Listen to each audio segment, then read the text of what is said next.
Ada Mas, belok. Tunggu. Mas, bolong. Wah, rapi juga lumayan. Ada failnya 2, gagal 2. Pengalaman pahit dirumahkan oleh perusahaan tempatnya bekerja dulu membuat Tamrin Basuki bangkit menjadi pengusaha mainan kayu yang sukses. Kejeliannya membidik usaha mainan kayu diperoleh dari keinginan membelikan mainan bagi sang buah hati. Namun saat itu, mainan yang terbuat dari kayu kebanyakan diimpor dan relatif mahal. Pesangon yang ia terima digunakan Tamrin untuk membeli sejumlah mesin. Ia pun mencoba merancang mainan kayu secara otodidak. Hasilnya, pabrik mainan kayu milik Tamrin yang berdiri sejak 2008 memiliki karyawan lebih dari 40 orang dengan produksi ratusan jenis mainan kayu anak per hari. Hari ini saya ingin mencoba menjadi pengusaha mainan kayu sekaligus mencuri ilmu. Siapa tahu bisa jadi pengusaha mainan kayu. Lumayan kan? Aja ya. Selamat pagi Pak Tamrin. Wah, iya. Selamat pagi. Hari ini tuh saya boleh dong Pak. Saya jadi Bapak dong. Saya ambil peran Bapak jadi pengusaha mainan kayu. 1 hari aja. Oh nggak boleh dong, nggak boleh. Kenapa? Please. Ternyata nggak mudah ya merayu Pak Tamrin. Susah loh. Nah justru itu biar dapat tips dari Bapak ya. Nah, gitu sekalian. Oke. Bener nih sih ya mau. Mau. Serius. Serius. Ya oke deh, saya kasih deh.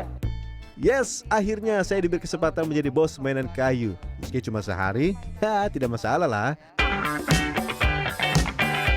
Desain mainan kayu harus menarik. Kata Pak Tamrin, penelitian membuktikan warna yang mencolok dapat merangsang motorik anak.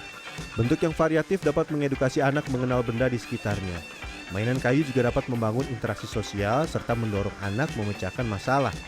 Tetapi membuat mainan untuk anak juga harus memperhatikan aspek keamanan.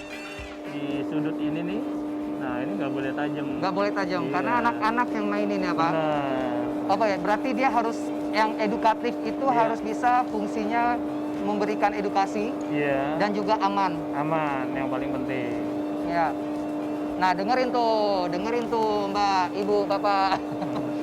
Dan Harus ini nih, aman, jangan sampai runcing di ujungnya. nih. Wah jadi bos beneran.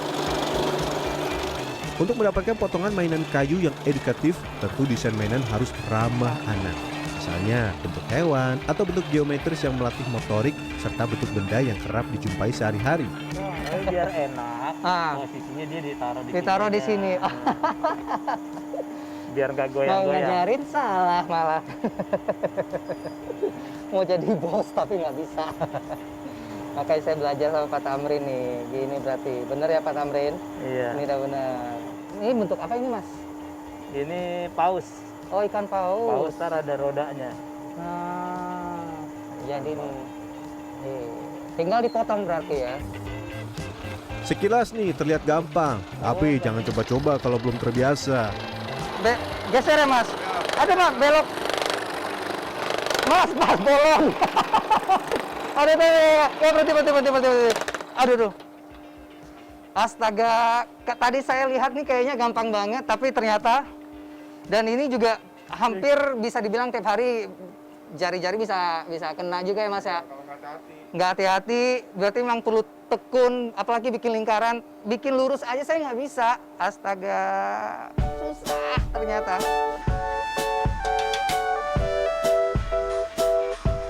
Wajar saja, harga mainan kayu relatif lebih mahal daripada mainan plastik. Selain tahan lama, ramah lingkungan dan mempunyai fungsi edukasi, proses pembuatan juga tidak mudah. Mainan tuh macam-macam ya toolsnya, mulai dari bahan, bentuknya, gitu, fungsinya. Nah, kalau kita ngomonginnya dari bahan, sebetulnya sebaik-baiknya permainan adalah yang bentuknya atau bahannya alami dan dekat dengan alam, gitu ya.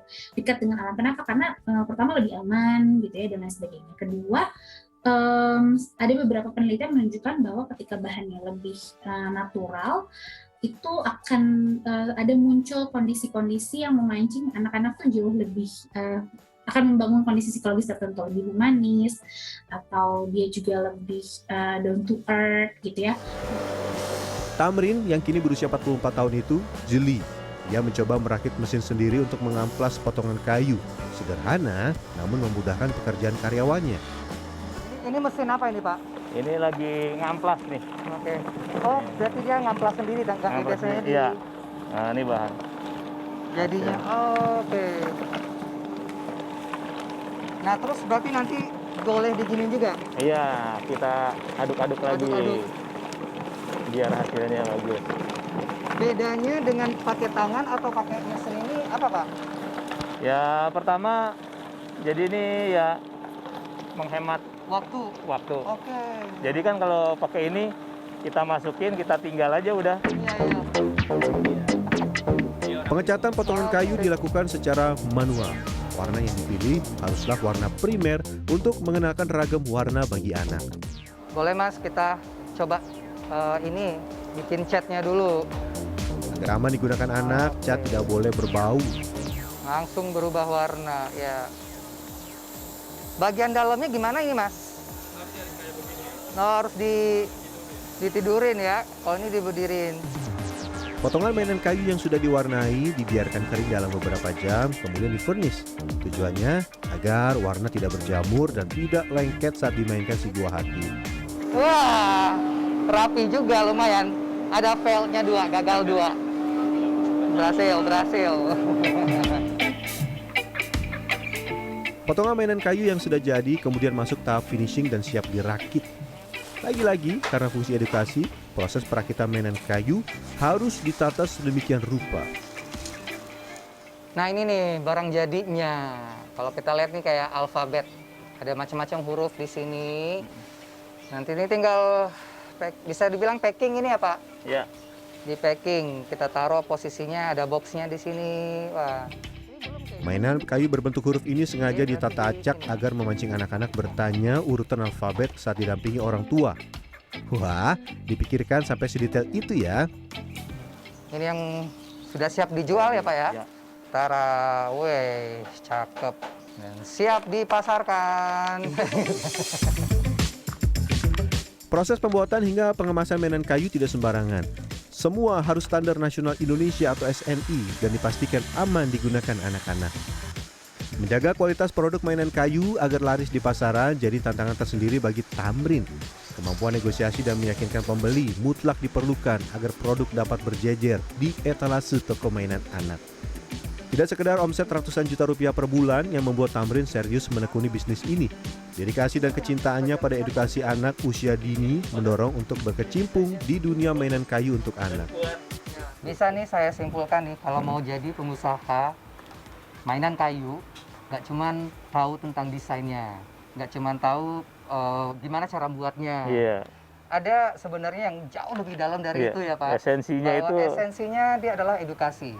Kemudian bagaimana sih psikologi anak ini kalau mau main, selain dia dapat ilmu, Iya. dia juga fun. Fun. Cari yang bergerak-gerak, Iya. transportasi, dapat Iya. lagi tips lagi.